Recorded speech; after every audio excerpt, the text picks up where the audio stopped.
بالله من الشيطان الرجيم. بسم الله الرحمن الرحيم.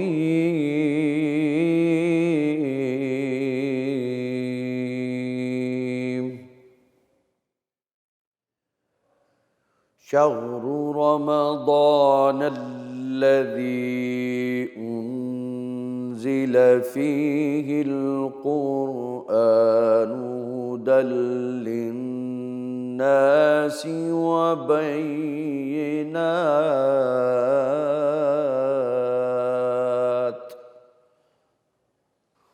وبينات من الهدى والفرقان،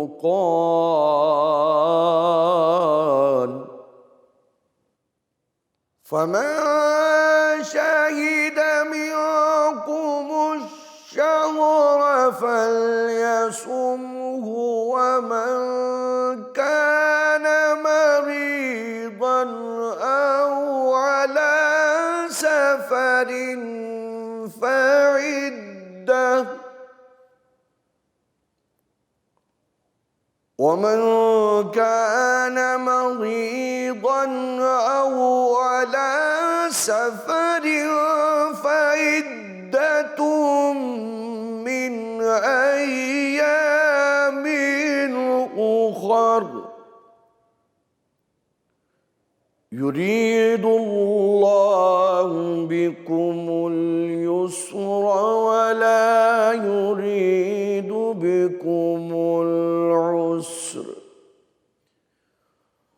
ولتكملوا العدة ولتكبروا الله على ما هداكم ولعلكم تشكرون.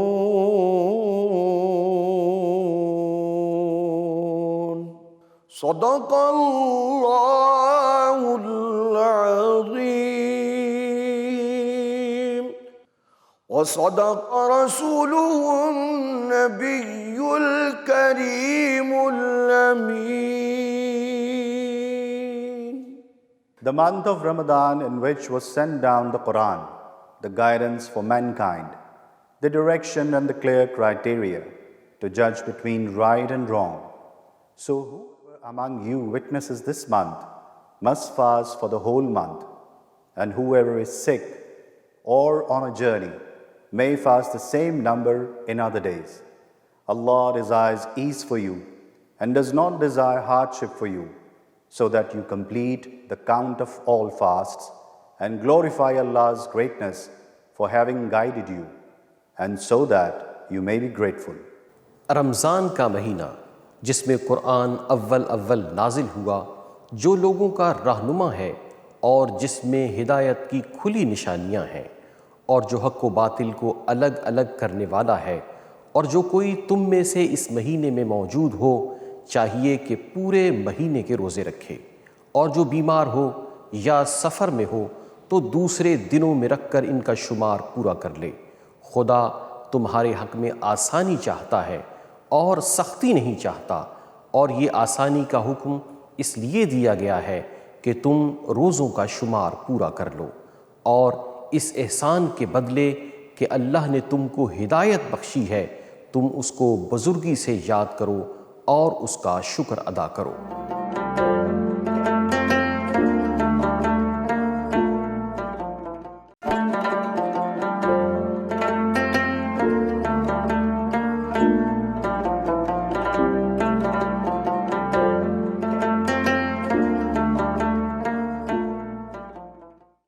اے رحمت عظیم کے مہمان السلام، قرآن کے نزول کے سامان السلام، رمضان السلام، اے رمضان السلام۔ بسم اللہ الرحمن الرحیم۔ آپ کا میزبان سید نعمان گل اقرا ٹی وی کے اس پلیٹ فارم پر پیغام رمضان لے کر آپ کی خدمت میں حاضر ہے، اور میں ہوں ایمی خان۔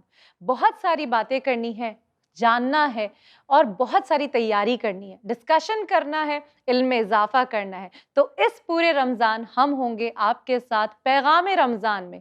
آج ہے پہلا روزہ، یعنی آج وہ دن ہے، افتتاح کا دن ہے، باتوں کا دن ہے، ڈسکشن کا دن ہے، علم میں اضافے کا دن ہے، جاننے کا دن ہے اور اپنے ایمان کو تازہ کرنے کا دن ہے۔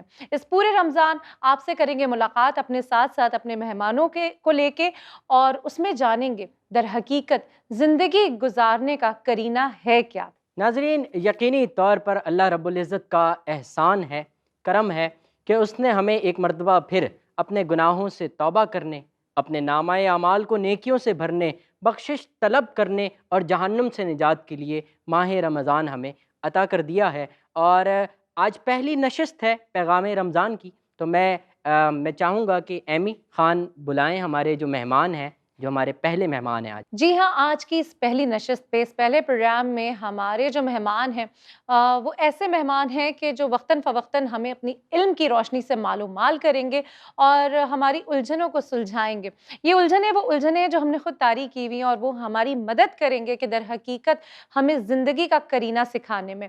میں دعوت دینا چاہوں گی ہمارے بہت ہی معتبر، بہت ہی اچھا بولتے ہیں، دین سکھاتے ہیں اور علم سکھاتے ہیں، علم کی روشنی سے مال و مال کرتے ہیں، اسکالر ہیں، اسلامک اسکالر ہیں، اور اس وقت میں انہیں دعوت دینے جا رہی ہوں ڈاکٹر عامر عبداللہ محمدی صاحب کو کہ پلیز وہ تشریف لائیں۔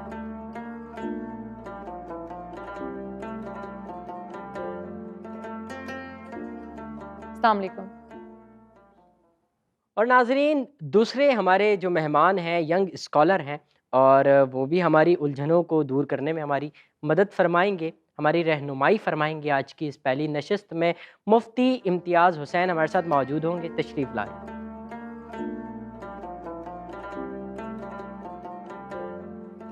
السلام علیکم۔ آپ دونوں مہمانوں کی آمد کا بہت شکریہ۔ پہلے تو بہت مبارکباد رمضان کی، اور رب تعالیٰ ہماری اس خدمت کو جو ہم پورے رمضان آپ سے، اپنے آپ سے اور دیکھنے والوں سے لیں گے، اس کو قبول فرمائے۔ آمین۔ یقیناً ہماری یہاں بیٹھک ہم سب کی ایک بہترین سیکھ ہوگی۔ انشاءاللہ انشاءاللہ۔ اور آج کا ہمارا ٹاپک ہے آمد رمضان۔ آج پہلی سحری ہم اختیار کرنے بیٹھ رہے ہیں، اور یقینی طور پر آج کے پروگرام میں ہم رمضان کی اہمیت، فضیلت اور امتیازی حیثیت جو اس ماہ مقدسہ کو حاصل ہے، اس حوالے سے گفتگو کریں گے۔ علامہ صاحب ہمارے ساتھ موجود ہیں۔ علامہ صاحب، سال کے 12 مہینوں میں رمضان کا بڑا اہتمام کیا جاتا ہے، اور یقینی طور پر عالم اسلام میں جہاں جہاں پر بھی مسلمان بستے ہیں اور وہ بڑا اہتمام کرتے ہیں رمضان کا، تو رمضان کی فضیلت کیا ہے جو عام عوام اس وقت آپ کو سن رہی ہے؟ کیا پیغام دے رہے ہیں آپ کہ رمضان ہے کیا، اس کی اہمیت کیا ہے؟ بسم اللہ الرحمن الرحیم۔ اللہ رب العالمین نے رمضان المبارک ایک ایسا مہینہ عطا فرمایا ہے جس مہینے کی شان پورے سال کے باقی 11 مہینوں پر فوقیت رکھتی ہے، اور اس رمضان المبارک کی جتنی بھی آپ قرآن میں، احادیث میں، مفسرین کی، محدثین کی آراء اور اقوال میں فضائل اور مناقب تلاش کریں گے تو جو بنیادی وجہ آپ کو نظر آئے گی وہ قرآن ہے۔ اللہ رب العالمین نے بھی فرمایا کہ شہر رمضان الذی انزل فیہ القرآن، رمضان وہ مہینہ ہے جس میں قرآن نازل ہوا، اور قرآن اللہ رب العالمین کا آخری کلام ہے اور تمام الہامی کتابوں کا تتمہ ہے، اور مہیمن ہے، جو احکامات اللہ تعالیٰ نے ان کتابوں میں بیان کیے انہیں عصر نو تازہ کرتا ہے، اور اللہ کا ذکر ہے جس کی حفاظت کا ذمہ خود اللہ تعالیٰ نے لیا ہے۔ اس قرآن کریم فرقان حمید کو اللہ رب العالمین نے اپنے جس محبوب نبی پر اتارا، وہ نبی تمام انبیاء کا سردار بنا۔ جو اس قرآن کو لانے کا ذمہ دار ہوا جبریل امین، وہ تمام ملائکہ کا سردار قرار پایا۔ جس مہینے میں اس کا نزول شروع ہوا وہ تمام مہینوں کا سردار رمضان قرار پایا، اور جس رات میں، جس عشرے میں، اس رمضان المبارک کے جس آخری عشرے میں یہ قرآن کریم اترا، وہ آخری عشرہ تمام عشروں سے افضل ہے، اور جس رات کا انتخاب ہوا وہ رات قدر اور منزلت کے اعتبار سے شب قدر اور لیلۃ القدر قرار پائی، جو رات 1000 راتوں سے نہیں بلکہ 1000 مہینوں کی عبادت سے بہتر ہے۔ اچھا، تو یہ قرآن کریم جس میں ہدی للناس ہے، ہدی للمتقین ہے، فی بینات من الہدی والفرقان، حق اور باطل میں، نیکی اور بدی میں، اچھائی اور برائی میں تمیز پیدا کرنے والا یہ فرقان ہے، یہ کسوٹی ہے۔ تو یہ رمضان المبارک کی فضیلت اور اس کی منقبت ہے، اور یہ دنیا ہی میں قدر و منزلت نہیں ہے بلکہ آسمانوں پر بھی قدر و منزلت ہے۔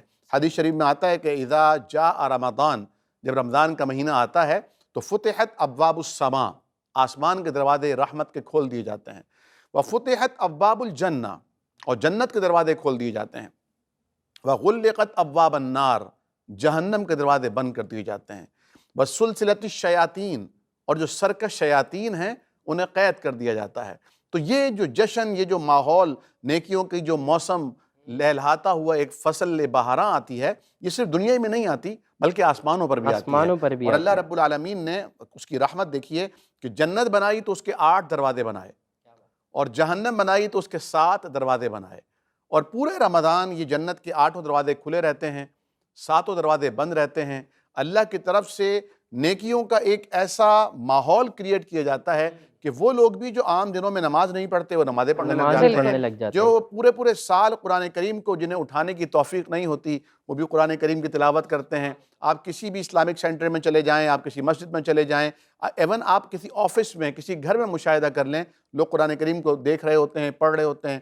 اور جب سے موبائل پر اور ڈیجیٹلائز قرآن کریم ہوا ہے تو لوگ اپنے آفیسز میں بھی جہاں ان کو بریک ملتا ہے وہ قرآن کریم پڑھ رہے ہوتے ہیں، جی ہاں۔ کیونکہ قرآن کا یہ حق ہے کہ اسے 1 سال مکمل کیا جائے۔ اور نبی کریم صلی اللہ علیہ وسلم نے رمضان المبارک میں روزے کی حالت میں جو قرآن کریم کی تلاوت ہوتی ہے اس کا اپنا ایک کیف ہے، اپنا ایک سرور ہے، اپنا ایک الگ مزہ ہے۔ جی ہاں بالکل، ہمیں قرآن پڑھنا بھی چاہیے اور اس کو پڑھانا بھی چاہیے، ساتھ ساتھ سمجھنا بھی چاہیے۔ اور ناظرین، مفتی امتیاز حسین ہمارے ساتھ موجود ہیں۔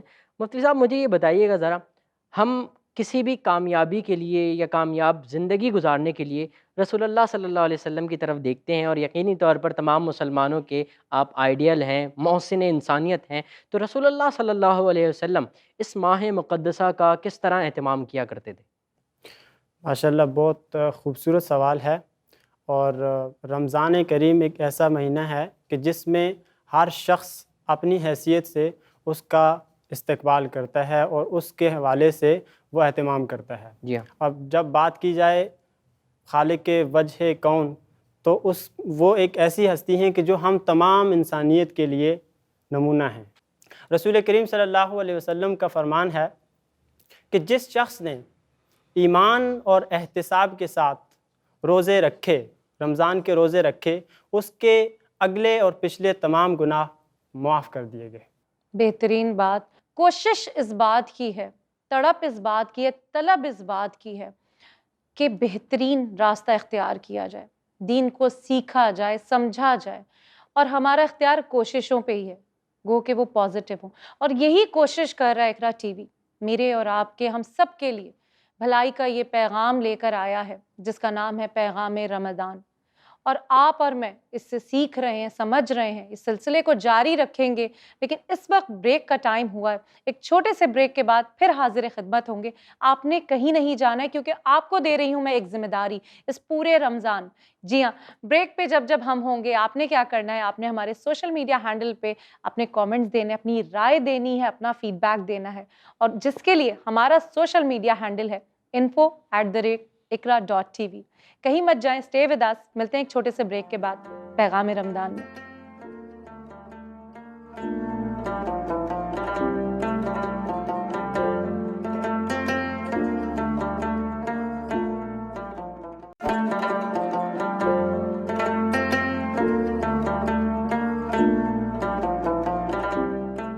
ناظرین، آپ کا خیر مقدم ہے، ایک مرتبہ پھر ہم پیغام رمضان لے کر آپ کی خدمت میں حاضر ہیں۔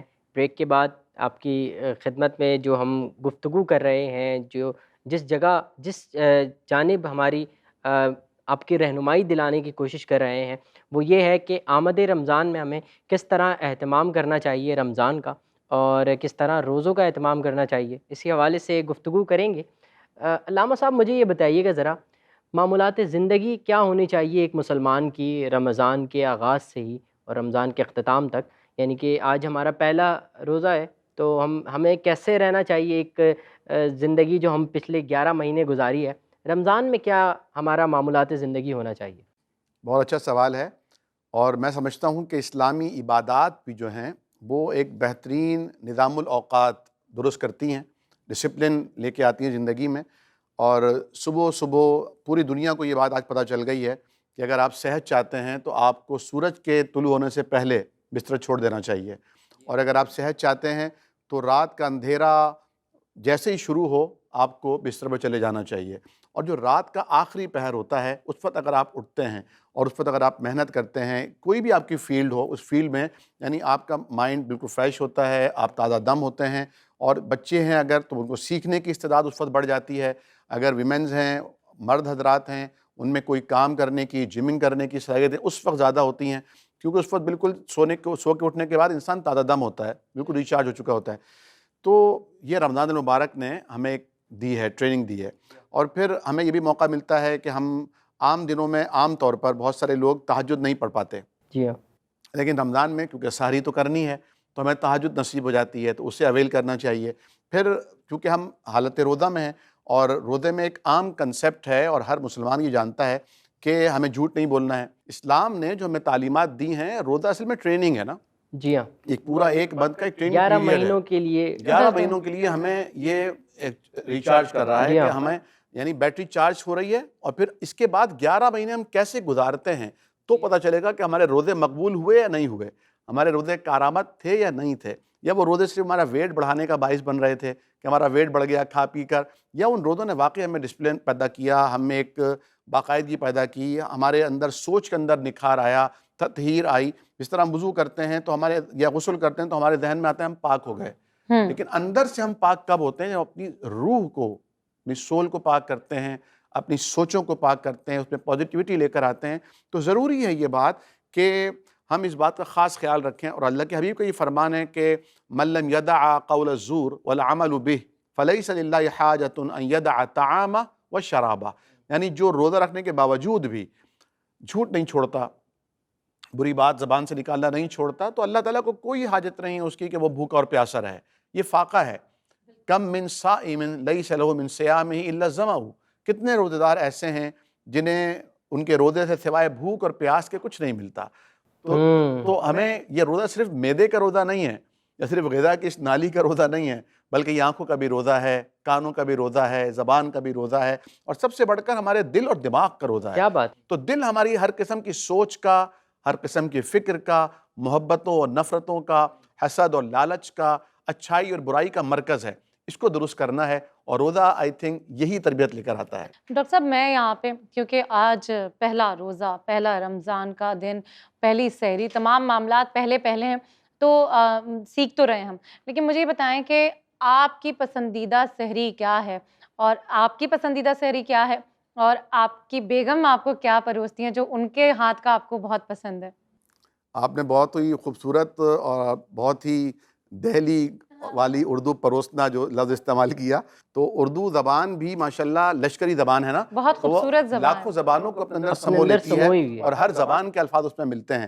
تو میں عرض کرنا چاہوں گا کہ دیکھیں بچپن میں تو ہماری جو سحری ہوتی تھی وہ والدہ صاحبہ کے ہاتھوں سے الحمدللہ روغنی روٹی ہوتی تھی، اچھا، اور اس کے ساتھ جو ہے مجھے انڈا ہر فارم میں پسند ہے، اوکے، تو فرائی ایگ جو ہے ہاف فرائی، وہ میں 2 ایگ جو ہے نا وہ لیتا تھا اور اس کے ساتھ کھاتے تھے، کبھی پراٹھا بھی یوز کرتے تھے، اور ساتھ میں جو پھینیاں ہوتی تھی، ہاں جو اب جو ہے ڈاکٹر نے کہا کہ ابھی آپ پھینیاں آپ نہیں کھائیں گے، تو بعد میں ہم نے پھر سیوئیاں شروع کر دی تھی صبح میں، اور پھر کھجور لیکن ساتھ میں، سوئیوں کا وہ فلیور نہیں وہ فلیور ہوتا نہیں ہے جو پھینی کا ہے، ہاں، تو کھجلا زندگی میں ہم نے کبھی نہیں کھایا، حالانکہ ہمارے دوست احباب کھاتے تھے۔ لیکن جو چائے ہے، اگر سحری میں چائے نہ ملے اور افطار میں پان نہ ملے، اچھا، سادہ پان یہ تو لگتا ہے کہ شاید روزہ افطار نہیں ہوا یا سحری رکھی نہیں، یہ تو شاید بہت بڑا روزے میں کوئی انکشاف کمی ہے۔ واقع ہو جائے گی۔ اور ہمارے ایک دوست ہیں، تو جب افطار ہو گیا اور سارا کچھ اہتمام ہو گیا تو انہوں نے کہا کہ مسلم میں آتا ہے کہ کھانے کے بعد چائے پینی چاہیے، تو جتنے لوگ بیٹھے تھے انہوں نے کہا کہ مسلم شریف میں تو ایسی کوئی روایت نہیں ہے، انہوں نے کہا میں نے کہا ہے مسلم میں آتا ہے، مطلب مسلم روایت تو ہم مسلمانوں سے بھی آتی ہے نا،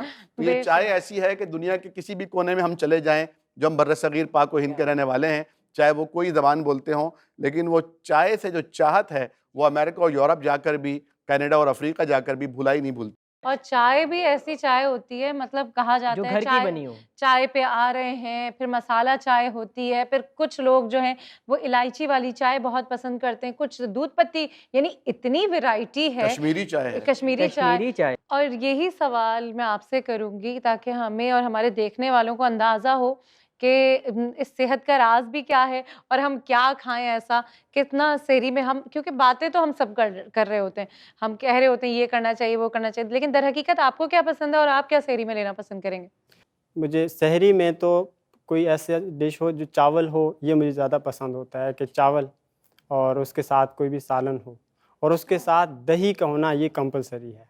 اور پھر اس کے اینڈ میں جاؤ تو چائے، جیسے علامہ صاحب نے بھی کہا تھا کہ چائے تو کمپلسری ہے، اور اس کے یعنی آپ ناشتہ بادشاہوں کی طرح ہی کر دیں۔ جی جی لیکن بالکل۔ یہ انکشاف ہے، یقین مانے میں نے کبھی نہیں سنا کہ سحری میں کوئی چاول سالن۔ نہیں میں بھی کھاتا ہوں۔ اچھا، لیکن کیونکہ وہ جو ایک چاول مین کورس ہے، چاول کا جو ایک معیار رکھا گیا ہے یا بتایا گیا ہے، دیکھا گیا عام طور پہ وہ ہوتا ہے جو کہ پیاز بھی لگتی ہے اور پیٹ، تو میرے لیے آج یہ انکشاف ہے۔ اور دوسرا انکشاف وہ اس طرف سے آیا تھا جو پان کا تھا۔ لیکن اس کے لیے وہ دہی استعمال کرتا ہے نا، دہی اس کی کے ساتھ دہی دہی ہے، زیادہ اصل میں رائتا ہے، آپ ٹھیک سلاد ہے، ہے پھر۔ جب تک میں چاول کا استعمال نہیں کرتا مجھے بھی ایسا ہی لگتا تھا کہ مجھے بھوک لگے گی اس سے، لیکن جب میں نے کھایا اور میں نے اس کو دیکھا تو کوئی اچھا، کوئی خاص وجہ ہے یا خود ہی مطلب بس پسند آ گیا اس لیے؟ پسند نہیں ہے، یہ ایزی ہے، بہت ایزی ہے، تو اس کو اس لیے بھی کر لیتے ہیں۔ کس لحاظ سے؟ بنانے کے لحاظ سے؟ بنانے کے لحاظ سے، چونکہ ہم شروع میں تو ایسا ہوا ہے کہ ہم دوست اکٹھے ہوتے تھے ہاسٹل میں، تو اب ہاسٹل میں یہ ہوتا ہے کہ سب سے مشکل کام آپ کا یہ ہوتا ہے کہ یار کھانا کون پکائے گا، پہلا مشکل کام۔ دوسرا مشکل کام آپ کا یہ ہوتا ہے کہ برتن کون دھوئے گا۔ اور نعمان آپ کیا پسند کرتے ہیں، کیا کھائیں گے سحری میں؟ جیسا آپ کو بتایا، چاول، گھر میں اگر بریانی بنی ہے رات میں جیسے افطار کے بعد، تو وہ بریانی میں رکھ لیتا ہوں اپنی کہ مجھے سحری میں کھانی ہے، وہ میں والدہ کو بھی کہہ دیتا ہوں کہ آپ نے سحری میں میرے لیے بریانی رکھنی، اور ضروری ہے کہ اگر رات میں جو سالن بن رہا ہے سب کے لیے وہ میں سحری میں کھاتا ہوں۔ سحری میں ناشتہ نہیں کرتا، یعنی کہ میں سحری میں چائے نہیں پیتا یا ڈبل روٹی ہے وہ بھی نہیں، بس جو ہوتا ہے وہ رات کا کھانا ہوتا ہے جو صبح میں کھاتا ہوں۔ اور بڑی نعمت بالکل ہے، بہت بڑی تیار نعمت ہوتی ہے۔ اور یہ وہ معاملے ہیں جہاں پہ پتہ چلتا ہے کہ واقعی سحری اور سحری بنانے والا، رب تعالیٰ سے میں بہت دعا گو ہوں کہ ہماری ماؤں کو، بہنوں کو، بے شک والدین دونوں ہی بہت بہت اہمیت کے حامل ہیں، لیکن یہ جو خاص مرحلہ ہوتا ہے نا، گرمی میں کھڑے ہو کے ہر طرح کی سچویشن میں جو عورتیں ہوتی ہیں وہ میں کہتی ہوں قدر کریں، اپنی ماؤں، بہنوں، بیوی، بیٹی سب کی قدر کریں، کیونکہ یہ عورت ذات ہے ہی قدر کرنے کے۔ صرف یہ ایک جو ذہن ہے نا کہ آپ اپنی ماں کے آگے اف نہیں کر سکتے، تو در حقیقت ماں کا جو ایک رتبہ ہے وہ ہر عورت کے لیے ہے۔ صرف یہ نہیں ہے کہ آپ نے اپنی ماں کے آگے نہیں کرنا، آپ نے تمام امت کی ماں کو اسی طرح سے رسپیکٹ دینی ہے، کیونکہ وہ آپ کی نہیں تو کہیں نہ کہیں کسی اور کی ماں ضرور ہوگی۔ تو یہ تو سلسلہ جاری رہے گا، کھانا پینا بھی ہوتا رہے گا۔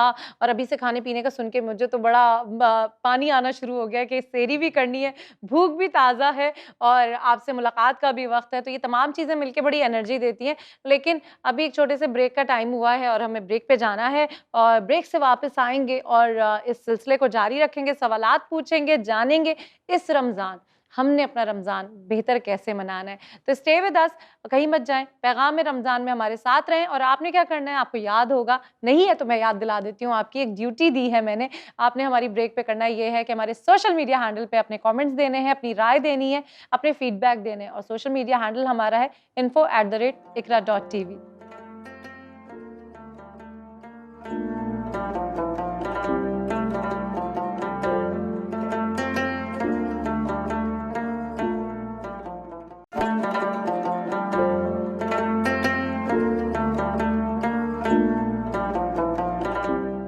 خوش آمدید ناظرین، ایک مرتبہ پھر بریک کے بعد ہم آپ کی خدمت میں حاضر ہیں، اور آمد رمضان کے حوالے سے گفتگو ہو رہی ہے، پہلی نشست ہے، اور یقینی طور پر ہمارے جو ناظرین ہیں، جو دیکھنے والے لوگ ہیں، جو اس وقت ہمیں سماعت کر رہے ہیں، یقینی طور پر وہ آج کے دن کے حوالے سے بھی اور اس کے ساتھ ساتھ رمضان کے حوالے سے بھی آگاہی حاصل کر رہے ہوں گے۔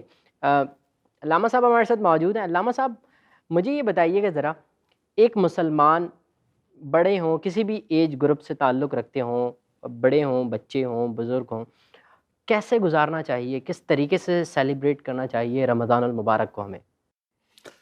رمضان المبارک سب کا مہینہ ہے، امیر کا بھی، غریب کا بھی، مردوں کا بھی، عورتوں کا بھی، بچوں کا بھی، بزرگوں کا بھی۔ اور میں نے ایسے بزرگ بھی دیکھے ہیں کہ جیسے آپ نے بچوں کے حوالے سے بھی کہا، تو بچے ابھی ایج نہیں آتی روزہ رکھنے کی، لیکن ضد کرتے ہیں کہ روزہ رکھنا ہے ہمیں، کیونکہ انہیں روزہ اور رمضان کی فضیلت اور اس کی ایک پورا ماحول بن جاتا ہے. ہر آدمی روزہ رکھ رہا ہوتا ہے. تو بچپن میں ہمارے ساتھ بھی 1 ڈاڑھ کا روزہ روزہ سنبھال کے رکھ دیا ہے, ہم نے فریج میں رکھ دیا ہے. آدھے دن کا روزہ. تو یہ ایک اچھا, میں سمجھتا ہوں کہ بچوں کی تربیت کے لیے ایک اچھا ماحول ہے کہ بچوں کو کہا گیا کہ بھئی آپ نے دوپہر تک کچھ نہیں کھانا ہے, عصر تک کچھ بھی نہیں کھلایا ان کو, عصر کے بعد ان کو تھوڑا سا 1 گلاس دودھ کا دے دیا کہ بھئی 1 داڑھ سے پی لو, ایک طرف سے پی لو, اس سے تمہارا 1 داڑھ کا روزہ ہے. ایک احترام پیدا ہوا.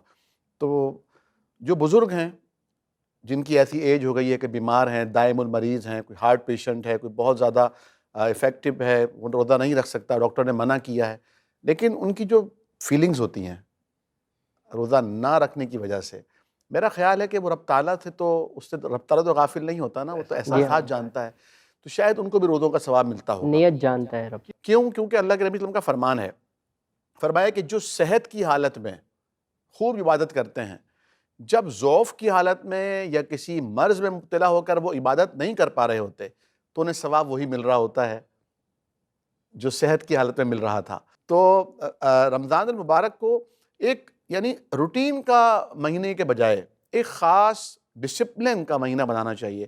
یعنی اوقات کار رکھنے چاہیے, کچھ وقت آپ کو تلاوت کے لیے رکھنا چاہیے, کچھ آپ کو ذکر و اذکار کے لیے رکھنا چاہیے. اب آپ دیکھیں, ذکر آپ چلتے پھرتے بھی کر سکتے ہیں, جتنے بھی اذکار لا الہ الا اللہ ہے, یا استغفر اللہ ہے, یا سبحان اللہ و بحمدہ ہے, یا درود شریف اللہم صلی علی محمد وعلی آل محمد, یا سبحان اللہ والحمد للہ ولا الہ الا اللہ واللہ اکبر ولا حول ولا قوۃ الا باللہ, یہ اذکار ہیں. اس کے لیے کوئی خاص, آپ کوئی بھی کام کر رہے ہوں, آپ چلتے پھرتے یہ ذکر کر سکتے ہیں, تو اس کا ثواب ملے گا. پھر ایک خاص وقت ہونا چاہیے جس میں آپ لوگوں کا ہاتھ بٹائیں, صحیح, لوگوں کی خدمت کریں, لوگوں کو کوئی نہ کوئی کام کر دیں, کیونکہ خیر الناس من ینفع الناس, بہترین انسان وہ ہے جو لوگوں کو فائدہ پہنچائے. تو روزے کا یہی مقصد ہے, روزہ اسی طرح گزارنا چاہیے. ٹھیک ہے, بالکل ایسا ہی ہے. اچھا, یہاں میں آپ سے سوال کرنا چاہوں گی کہ ہم ایک بینگ اے مسلم, ہم جب ایک نشست پہ ہوتے ہیں, ایک خاص مقام پہ ہوتے ہیں, اگر چاہے وہ رمضان ہو, چاہے وہ روزہ ہو, افطار ہو, سحری ہو, کسی ایک جگہ پہ ہوتے ہیں تو ہم پرٹیکولر اس جگہ کے ہوتے ہیں. لیکن ایسا کیوں نہیں ہے کہ ہم وہ لباس عام طور پہ بھی پہن لیں؟ اگر ہم اس جگہ سے اٹھتے ہیں تو ہم ویسے ہی کیوں نہیں ہوتے جو ہم بات کر رہے ہوتے ہیں؟ ہم سب باشعور ہیں, الحمدللہ دین اسلام کو ماننے والے ہیں, لیکن کیا وجہ ہے جو مجھے اور آپ کو رب تعالیٰ نے جس رشتے سے جوڑا ہوا ہے وہ ہم سوچتے بعد میں ہیں, پہلے وہ کر گزرتے ہیں جو ہماری ایک جذباتی عمل ہے, غصے کی حالت میں ہے. میں عام بات کر رہی ہوں کیونکہ اکثر و بیشتر یہ بات ہوتی ہے کہ ابھی میں روزے سے ہوں, چھوڑ دو, ابھی میں کچھ کہہ نہیں رہا, خواہ مجھ سے سنو گے, مطلب اس طرح کی باتیں ہم بلیک میل کر رہے ہوتے ہیں جیسے ہم احسان کر رہے ہیں. تو عام زندگی میں کیوں نہیں ہم وہ معاملے رکھتے جو ہمیں خاص موقع پہ رکھنا چاہیے؟ بہت اچھا سوال ہے, اور یہ ہر انسان کی جو انڈیویجول لائف ہے اس سے بہت ریلیٹڈ ہے. ٹھیک, چونکہ ہم اصل میں نا چیزوں کو پکچرز میں دیکھتے ہیں. ہم نے اپنے مائنڈ میں سیٹ کیا ہوتا ہے کہ کس وقت کیا کرنا ہے اور کس وقت کیا نہیں کرنا ہے, ٹھیک ہے نا. اور ہمیں پتہ ہوتا ہے کہ اس وقت ہمارے ایکسپریشنز کیا ہوتے ہیں اور اس وقت ہمارے ایکسپریشنز کیا ہونے چاہیے. دیکھو, 2 ڈائمنشنز ہیں. ایک وہ امتیاز ہے جس کو آپ جانتے ہیں, اور ایک وہ امتیاز ہے جس کو میں جانتا ہوں. جو میری آؤٹر مینیفیسٹیشن ہے نا, وہ آپ کو وہی پتہ ہے جو میں آپ کو دکھاتا ہوں. صحیح, میرا آپ کے ساتھ جو ریلیشن ہے وہ ممکن ہے کہ میرے گھر والوں کے ساتھ ایسا نہ ہو. بالکل. میرا آپ کے ساتھ جو ریلیشن ہے ممکن ہے وہ جو میری کلاس میں ہوگا وہ ویسا نہیں ہوگا. سوسائٹیز کے مختلف ڈومینز میں ہم جائیں تو ہم مختلف کریکٹر پلے کر رہے ہوتے ہیں. بالکل ٹھیک بات, لیکن یہ ڈپلومیسی نہ ہوئی. ڈپلومیسی اب یہاں پہ یاد رکھیے, دیکھیں یہاں کہیں کہیں تو ہمیں اس کی ضرورت بھی ہے. دیکھیں, ایک استاد ہے, اگر وہ وہی رویہ اپنائے جو گھر میں اس کا رویہ ہوتا ہے تو کیا وہ جو ایجوکیشنل سسٹم ہے وہ چل پائے گا؟ نہیں چل پائے گا. اور اسی طرح ایک بندہ جو ایک آرگنائزر ہے, اور اگر اس کا وہ رویہ جو اس کے بچے کے ساتھ ہوتا ہے وہ اگر معاملات میں اس آرگنائزیشن میں رہ کر وہ چلائے تو وہاں سسٹم کلیش ہو جائے گا. ایک تو یہ وجہ ہے. لیکن بہترین یہ ہے، دیکھو اسلام میں جو نظام عدل ہے نا، عدل کس کو کہتے ہیں کہ آپ کسی بھی چیز کو اس کی صحیح جگہ پہ رکھ دینا. آپ کسی بھی شعبے میں ہوں، اس شعبے کی جو لمٹس، رولز، ریگولیشنز ہیں وہ آپ خود جانتے ہیں. وہ کہتے ہیں نا کہ some time the right person you need to find in your life is yourself. کبھی کبھی صحیح انسان جو ہے نا وہ آپ کے اندر خود موجود ہوتا ہے. آپ خود جانتے ہو کہ کیا صحیح ہے کیا اور کیا غلط ہے. اور جب کبھی انسان اس لمٹ کو کراس کرتا ہے نا کسی بھی شعبے میں، وہ دینی ہو، دنیاوی ہو یا دیگر کوئی بھی شعبہ ہو، جیسے ہی اس لمٹ کو کراس کرتا ہے انسان، اندر کا بیل بجنا شروع ہو جاتا ہے کہ غلط کیا ہے آپ نے. وہ بات الگ ہے کہ وہ بندہ ایکسپریس کرتا ہے یا نہیں کرتا، لیکن بیل ضرور بجتی ہے. الارمنگ سچویشن ضرور. الارمنگ سچویشن، اسی کو کہتے ہیں ضمیر ملامت ضرور کرتا ہے. جی ہاں. اچھا، میں اس پر آپ سے بھی پیغام لینا چاہوں گا. جو ہمارے اقرا ٹی وی کے جو ویورز ہیں، جو دیکھنے والے ہیں، جو ناظرین ہیں، کیا پیغام دیں گے؟ پیغام رمضان ہے اور پروگرام کا نام بھی پیغام رمضان ہے، تو میں چاہوں گا کہ کیا پیغام ہونا چاہیے ان لوگوں کے لیے کہ رمضان آ چکا ہے تو ہمیں کس طریقے سے زندگی گزارنی ہے اب؟ میں یہ سمجھتا ہوں کہ پروگرام کا نام پیغام رمضان ہے، لیکن آپ کے چینل کا نام اقرا ٹی وی ہے، اور لفظ اقرا سے ہی ہمارے اسلام کا آغاز ہوا ہے. یعنی پہلی وحی جو نازل ہوئی وہ یہ نہیں تھی کہ اقیم الصلاۃ، نماز قائم کرو، وہ یہ نہیں تھی کہ آتوا الزکوٰۃ، زکوٰۃ کی ادائیگی کرو، وہ یہ نہیں تھی کہ تصوم رمضان، رمضان کے روزے رکھو، بلکہ وہ یہ تھی اقرا بسم ربک الذی خلق، یعنی پڑھیے اپنے رب کے نام سے جس نے پیدا کیا ہے. کیا پیدا کیا ہے؟ وہ خالق ہے، اور اس کے علاوہ دنیا کی ہر چیز مخلوق ہے. وہ کوئی علم ہو، وہ ایٹامک انرجی ہو، وہ میڈیکل سائنس ہو، وہ دنیا کی مختلف بر اعظم جو 7 بر اعظم ہیں ان میں موجود ہر چیز مخلوق ہے. آپ دنیا کا ہر علم حاصل کیجئے، لیکن وہ علم خالق سے جڑا ہوا ہونا چاہیے، خالق کی معرفت ہونی چاہیے. اگر وہ خالق کی معرفت سے جڑ جاتا ہے تو وہ عبادت بن جاتا ہے. دین اسلام نے کسی علم اور معرفت کی کسی راہ کو قدرت نہیں لگائی اور راہ مسدود نہیں کی، بس شرط اتنی سی لگائی ہے، اقرا بسم ربک الذی خلق. اپنے رب کے نام کے ساتھ پڑھیے. اس کو فراموش کر کے اگر آپ کو علم حاصل کرتے ہیں تو وہ علم نہیں رہتا، وہ جہالت ہوتی ہے، کیونکہ وہ خالق کی معرفت سے محروم ہوتی ہے. تو اگر خالق سے آپ جڑتے ہیں تو رمضان المبارک رب تعالیٰ کا مہینہ ہے، اور اس میں اقرا کا اور پیغام رمضان کا میں تو آپ کی اجازت سے یہی پیغام دوں گا کہ قرآن کریم سے جڑ جائیے، کیونکہ اقرا قرآن کا پہلا سبق ہے، اور قرآن کہتا ہی یہ ہے. یعنی اقبال نے کہا تھا کہ تجھے کتاب سے ممکن نہیں فراغ کہ تو قاری نظر آتا ہے، حقیقت میں ہے قرآن. کیا بات ہے. اور واقعی جب باتیں ہوتی ہیں تو ہمیں یہ پتہ چلتا ہے ہم کتنے خسارے میں ہیں، کتنی کمی ہے جو ہمیں درست کرنی ہے. آپ کوئی پیغام دینا چاہیں گے اقرا ٹی وی کے اس پلیٹ فارم سے ہمارے ناظرین کو؟ جی ضرور. دیکھیے، اللہ تعالیٰ نے انسان کو یہ زندگی دی ہے اور یہ صرف ایک بار ملی ہے. آج یہ تہیہ کر لیں کہ جو بھی مجھ سے گناہ سرزد ہوئے، آج میں اس سے توبہ مانگتا ہوں، اللہ سے معافی مانگتا ہوں، اور آئندہ یہ ارادہ کریں کہ اب سے میں یہ دوبارہ یہ کام نہیں کروں گا، یہ برے کام سے بچوں گا، اور نیک کام، اچھے کام اور سنت پر عمل کرنے کی میں کوشش کروں گا. تو زیادہ سے زیادہ ہمیں اس چیز کا خیال رکھنا چاہیے. بالکل. اور یہ نیکی کا جذبہ، یہ ایمان کو تازہ کرنے کا جذبہ صرف آپ میں ہی اجاگر، کوئی دنیا کی طاقت، کوئی ایسی مخلوق نہیں ہے جو آپ کے اندر اس کو بیدار کر سکتی ہے سوائے آپ کے. آپ رب سے جتنی لو لگائیں گے وہ اتنا کیا، اس سے زیادہ عطا کرے گا. یا تو یہ کہہ دیں کہ وہ عطا نہیں کرتا، کھلی جنگ کر لیں، یا پھر یہ مان لیں کہ آپ کی کوششوں میں کہیں کمی ہے، جو آپ کو راہ اس طرح مل نہیں رہی جو اصلاح کی راہ ہے. ہم سب نے اس پورے رمضان انشاءاللہ تعالی یہ کوشش کرنی ہے اقرا ٹی وی کے اس پلیٹ فارم سے، آپ کی مدد سے، ہماری مدد سے، اور ہمارے آنے والے مہمانوں کی مدد سے. آنے والے دنوں میں ہم نے یہ کوشش کرنی ہے کہ اپنی اس پریکٹس کو اپنی عام زندگی میں عام کر لیں گے. بڑی خاص ہے یہ، کیونکہ اس نے ہمیں چنا ہے. اس میں کوئی ہمارا کمال نہیں کہ ہم ایک مسلم گھرانے میں پیدا ہوئے، اس میں کوئی ہمارا کمال نہیں کہ ہم اس مذہب سے جڑے ہیں جو ہر دور میں ہر لمحے دین اور دنیا کو فتح کرنے والا ہے۔ رب تعالیٰ ہم سب کی مغفرت فرمائے زندہ اور مردہ دونوں حالتوں میں، اور ہمیں اصلاح کا راستہ نصیب کرے۔ کل پھر انشاءاللہ بشرط زندگی حاضر ہوں گے۔ میں ایمی خان، مجھے اجازت دیں، اپنا خیال رکھیں اور بالخصوص ان لوگوں کا خیال رکھیں جو آپ کا خیال رکھتے ہیں، آپ کے لیے دعا گو ہیں اور آپ کو چاہتے ہیں۔ اور یقینی طور پر میں بھی آپ سے رخصت ہو رہا ہوں۔ دونوں مہمانوں کا شکریہ، علامہ صاحب آپ بھی تشریف لائے، مفتی صاحب آپ کا بھی شکریہ، دونوں مہمانوں نے وقت نکالا اور ہماری نہ صرف ہماری بلکہ ہمارے ناظرین کی بھی رہنمائی فرمائی۔ پروگرام کے آخر میں نعت رسول اللہ صلی اللہ علیہ وسلم پیش کی جائے گی، کلہائے عقیدت کے نذرانے آپ کے گوش گزار کیے جائیں گے۔ میں اس شعر کے ساتھ، نعتیہ شعر کے ساتھ آپ سے اجازت لے رہا ہوں کہ اے رضا خود صاحب قرآن ہے مداح حضور، تجھ سے کب ممکن ہے پھر مدحت رسول اللہ کی۔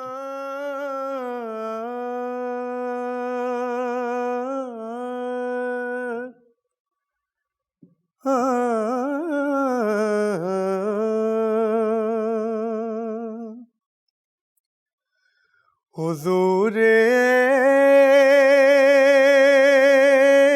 سا کوئی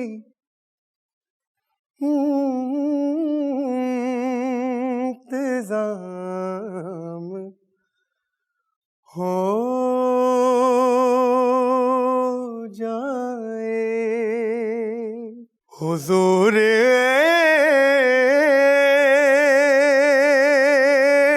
سا کوئی انتظام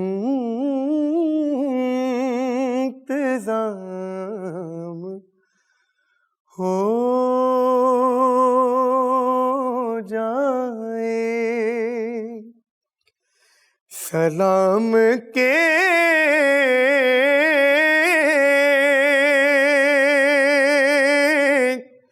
لیے حاضر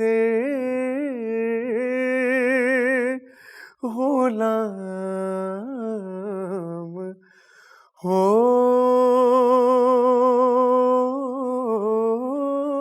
جائے، میں صرف دیکھ لوں ایک بار صبح طیبہ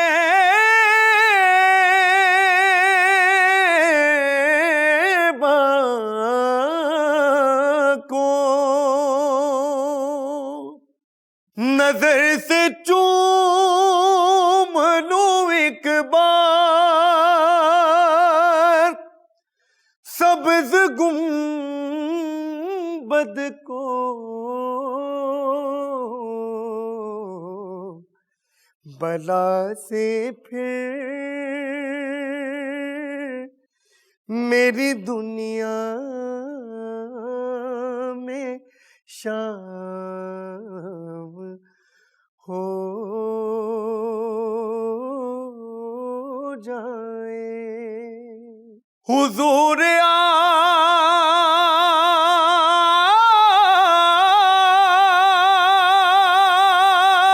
آپ جو سن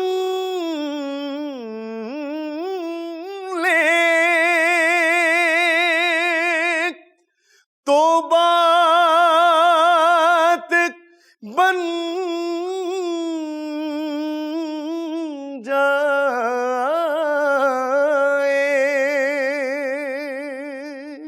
حضور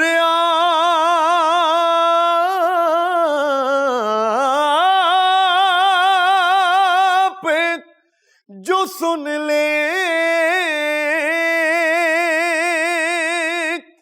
تو بات بن جائے، حضور آپ